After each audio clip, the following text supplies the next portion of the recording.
Саламатсыздарбы, урматтуу биздин YouTube каналынын көрүүчүлөрү. Бүгүн биз сиздер менен Баткен шаарындагы уюштурулуп жаткан Сүмөлөк майрамына Кадамжай районунан келген кыргыз байбичелердин тобуна конокко келдик. Анда эмесе, саламатсыздарбы, кандайсыздар? Майрамдык маанайыңыздар кандай? Biz бүгүн сиздерге Боз үйдүн жасалгаласын көргөзүп, Боз үйдө кандай кыргыздын улуттук кийимдери бар, жасалгалары бар, ошолор менен сиздерди тааныштырып кетебиз.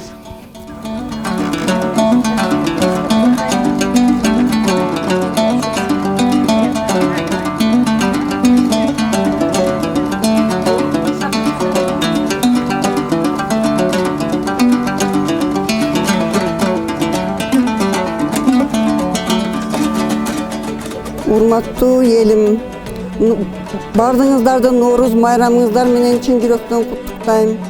Эли журтубуз тынч болсун, амандыкта болсун, Норуз майрам жакшы өтсүн, ушу эл журтта тынчтык болсун, амандык болсун. Бардыңыздарды Норуз майрамыңыздар менен куттуктайм.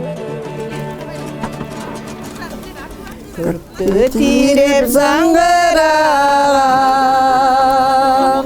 көрү бар Кадамжайым, табигатка бир башкача, көктүү жерим Кадамжайым.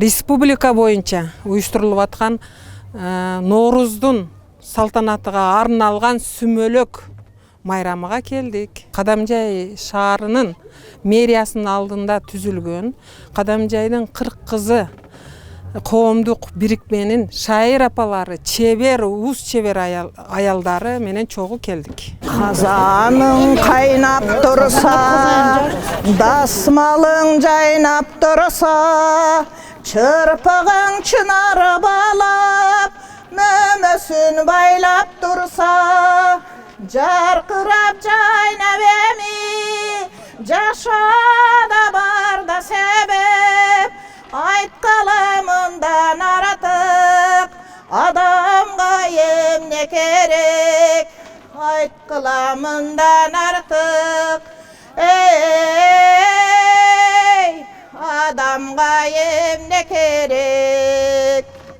Короңдо малың болсо, колтуктары жарың болсо, чакырып чай бер